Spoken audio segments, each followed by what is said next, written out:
안녕하세요. 가치 있는 교회 박찬호 목사입니다. 저희가 주일 오후에 예배 모임을 갖습니다. 저희와 함께 말씀을 나누고 또 신앙을 나누기 원하시는 분은 연락 부탁드립니다. 함께 믿음의 공동체를 세우기 원하오니 주의 뜻에 따라 함께 하기를 원하시는 분은 아래 연락처로 연락 부탁드립니다. 그리고 전체 말씀 이후에 저희 공동체를 위한 기도 제목을 공유합니다. 기도에 여유가 있으신 분들은 저희를 위하여 기도 부탁드립니다. 감사합니다. 2024년 4월 16일 누가복음 18장 1절부터 8절까지의 말씀을 가지고 함께 묵상과 기도 그리고 나눔의 시간을 갖겠습니다. 먼저 오늘 본문 말씀부터 함께 듣겠습니다. 예수께서 그들에게 항상 기도하고 낙심하지 말아야 할 것을 비유로 말씀하여 이르시되, 어떤 도시에 하나님을 두려워하지 않고 사람을 무시하는 한 재판장이 있는데, 그 도시에 한 과부가 있어 자주 그에게 가서 내 원수에 대한 나의 원한을 풀어주소서 하되, 그가 얼마 동안 듣지 아니하다가 후에 속으로 생각하되, 내가 하나님을 두려워하지 않고 사람을 무시하나 이 과부가 나를 번거롭게 하니 내가 그 원한을 풀어주리라. 그렇지 않으면 늘 와서 나를 괴롭게 하리라 하였느니라. 불의한 재판장이 말한 것을 들으라. 하물며 하나님께서 그 밤낮 부르짖는 택하신 자들의 원한을 풀어주지 아니하시겠느냐? 그들에게 오래 참으시겠느냐? 내가 너희에게 이르노니 속히 그 원한을 풀어주시리라. 그러나 인자가 올 때 세상에서 믿음을 보겠느냐? 오늘 본문에서 예수님이 제자들에게 강조하고 있는 내용은 지속적인 기도와 함께 기대와 관련된 긍정의 기도입니다. 즉, 기도 속에서는 의심을 하지 말아야 되는 것이며 또 긍정 속에서 주가 이루어 주실 것을 기대해야 되는 것입니다. 예수님은 이러한 부분들을 강조하기 위하여 불의한 재판장과 관련된 비유를 들려주고 계십니다. 그런데 이 비유는 어떠한 사람들에게는 오해를 가질 수도 있게끔 만들어줄 수 있습니다. 왜냐하면 과부가 끈질기게 간청함으로 재판장의 마음을 바꾸어 놓았듯이 우리도 열심히 기도하고 쪼르게 되면은 하나님의 마음을 바꿀 수 있다라고 생각할 수 있기 때문입니다. 더불어 성경에서도 보면은 이러한 생각을 가질 수 있는 이야기들이 몇 군데 있기는 합니다.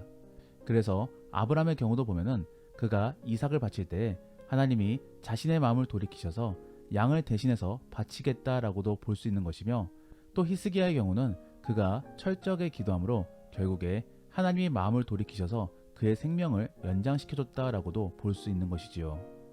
하지만 우리가 예배소서 1장 말씀과 로마서 8장 말씀을 읽어보면은 하나님은 창세전부터 우리를 택하셨으며 또 미리 정하신 뜻에 따라 우리를 부르시고 의롭게 만들어 주셨음을 전하고 있습니다. 즉, 이미 예정되어 있었던 것이지요. 더불어 공간과 차원에 대하여 깊이 생각해 보게 되면은 결국 시간도 물질과 같이 유지되어 있습니다. 즉, 이미 정해져 있는 것이지요. 이러한 예정론에 대한 시각을 오늘 본문 속에 적용해 보면은 우리는 전혀 다른 시각 속에서 기도를 해석할 수 있고 또 지속적으로 기도해야 되는 이유를 발견할 수 있습니다.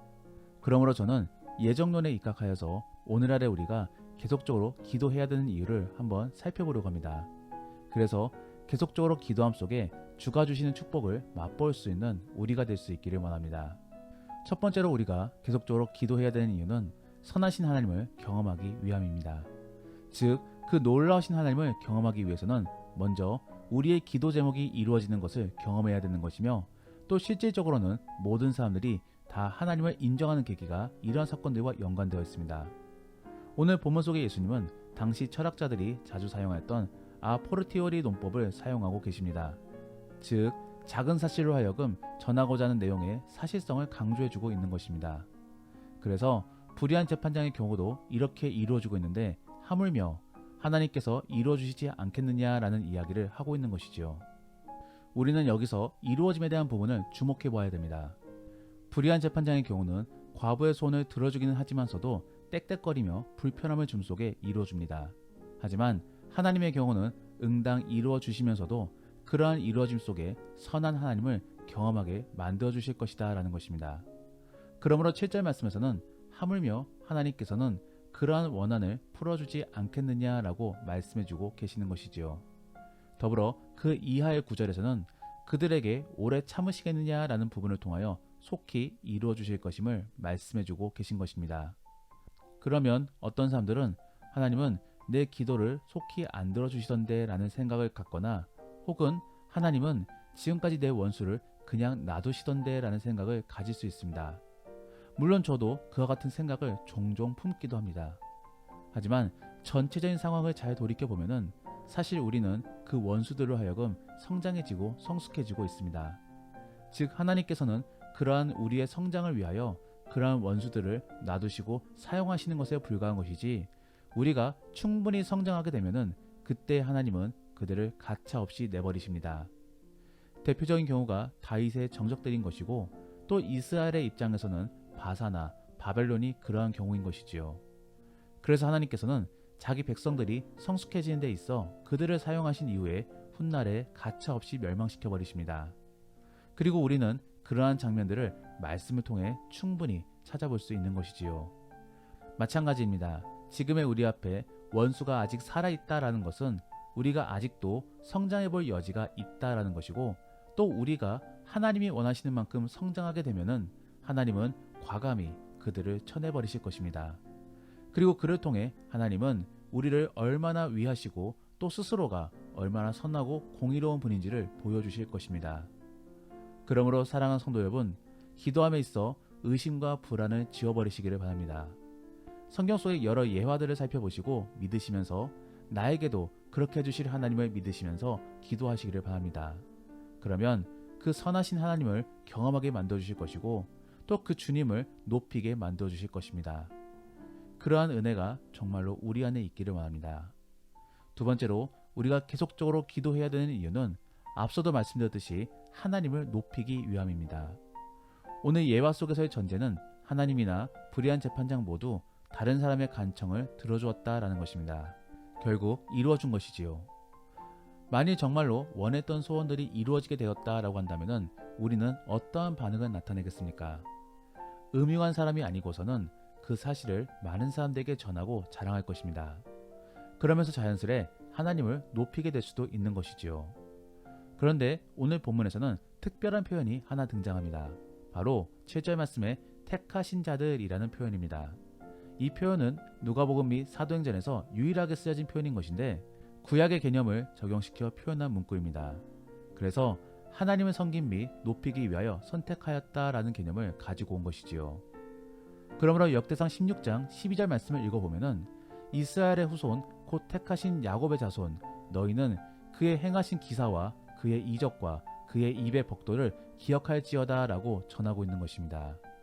결국 우리는 하나님을 섬기기 위해 택함받은 것이며 또 여전히 이 땅에 존재하고 있는 것입니다. 그러면 우리는 그 하나님을 섬겨야 될 것인데, 그 방법이 바로 주를 높이며 주를 알리는 것입니다. 그런데 예수님께서는 그러한 내용을 오늘 본문 말씀 속에서 반영시키고 있는 것입니다. 즉 계속적인 기도 속에서 하나님을 경험하고 또 만방에 하나님을 높이라라는 것입니다.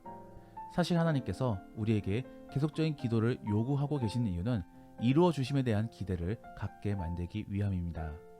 그러므로 만일 우리가 기도하지 않음 속에서 이루어짐을 경험하게 된다면 우리는 그것을 하나님의 공로로 생각하지 않고 그냥 우연이나 자연적인 현상으로 치부하게 될 것입니다.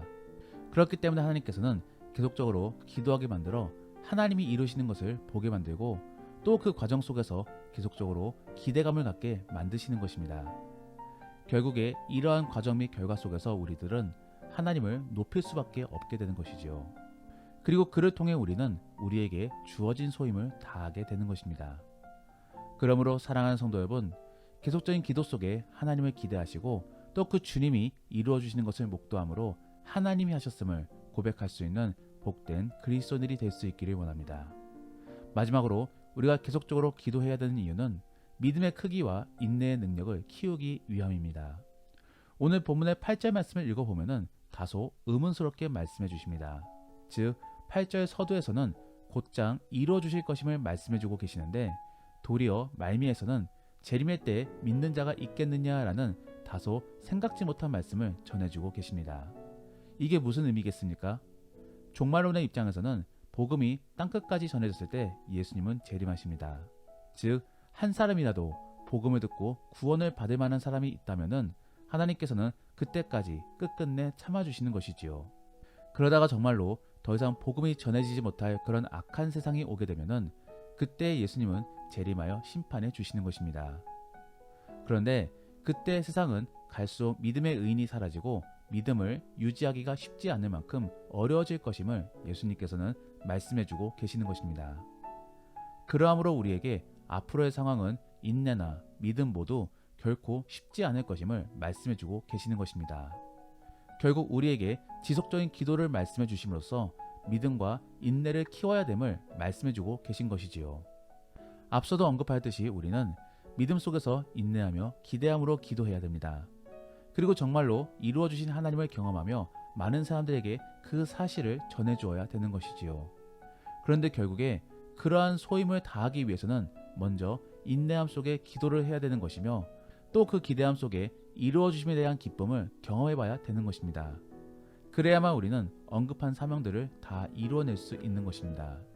결국 하나님께서는 우리에게 계속적으로 기도하게 만드시고 또 그럼에도 불구하고 금방 이루어 주시지 않는 이유는 인내로 말미암아 우리의 믿음을 더욱더 강화시켜주기 위함입니다. 한 가지 예로 들어볼 때 등산을 할 때 보면은 꼭 이런 말을 한 번씩 듣게 됩니다. 바로 다 왔어 라는 말입니다. 하지만 실제로는 다 오지 않았습니다. 아직도 한참 남았습니다. 그럼에도 불구하고 다 왔어 라는 표현을 통해 우리는 기대를 갖게 만들고 조금 더 인내할 수 있게 만들어 주는 것이지요. 그러면서 정말로 완주했을 때에는 우리로 하여금 더욱더 긴 인내력을 갖게 만들어주는 것이고 또 성취에 따른 앞으로의 기대감도 갖게 만들어주는 것입니다. 마찬가지입니다. 하나님께서는 계속적인 기도 속에 곧 될 거야 라는 마음을 주시며 기대하게 만들어 주십니다. 그리고 그를 통해 인내하게 만들어 주십니다. 그러다가 정말로 우리가 충분히 성장이 되었을 때에는 그때 하나님께서는 우리의 기도 제목을 이루어 주시고 또 우리가 그것을 목도하게 만드심으로 하나님의 일하심을 경험하게 만들어 주십니다. 그때 비로소 우리는 만방에 하나님을 높이게 되는 것이지요. 하나님을 높이는 것은 당연한 사명이지만서도 하나님께서는 그것을 우리에게 억지로 시키지 않으십니다. 자발적으로 이루어지게끔 만들어 주시는 것이지요. 그리고 그러한 과정에 앞서 먼저 필요한 부분들은 앞서 언급한 그러한 부분들인 것입니다. 그러므로 사랑하는 성도 여러분, 지속적인 기도 속에 기대감을 가지시고 또 그러한 기대함 속에 믿음과 인내를 키워나가시기를 바랍니다. 더불어 정말로 기도가 이루어지는 것을 목도함으로 선하신 하나님을 경험하시고 만방에 주를 높일 수 있기를 원합니다. 정말로 그러한 복되고 가치 있는 성도들이 될 수 있기를 예수님의 이름으로 축복합니다. 기도하겠습니다. 우리가 오늘 말씀을 생각하시며 함께 기도하기 원하는 것은 하나님, 우리에게 믿음의 눈을 주셔서 주가 이루시는 것을 볼 수 있게 하여 주옵소서. 또 그를 통해 믿음과 기대를 가질 수 있게 하여 주옵소서. 그리고 지금 기도 중에 있는 기도 제목들을 인내함으로 계속적으로 기도하게 만들어 주시고 또 이러한 과정을 통하여 믿음의 성장을 이뤄낼 수 있게 도와주옵소서라고 함께 기도하겠습니다. 더불어 오늘 본문 말씀을 가지고 믿음의 나눔이나 혹은 가정 예배를 드린다라고 하신다면은 기도 제목이 이루어진 것들을 나누어 보시며 하나님이 어떻게 인도하셨는지를 나누어 보시기를 바랍니다. 그리고 오늘 나눈 내용을 다시 한 번 더 정리해 보시며 우리가 왜 계속적으로 기도해야 되는지를 한번 나누어 보시기를 바랍니다. 그러면 이제 주님과 함께 깊은 대화의 시간을 갖겠습니다. 오늘 하루도 주 안에서 승리하시기를 바랍니다.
감사합니다.